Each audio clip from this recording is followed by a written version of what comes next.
今回は押し入れに棚を作るための枠を作っていきたいと思います。寸法を測り木材をカットしていきます。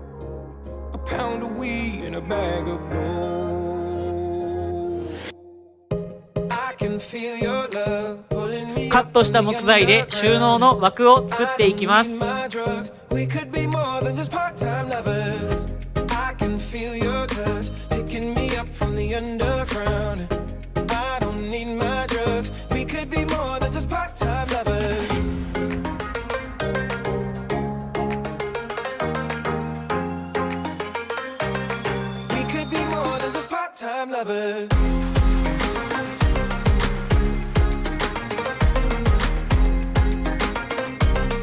とりあえず収納の枠ができたので、次回は棚を取り付けていきたいと思います。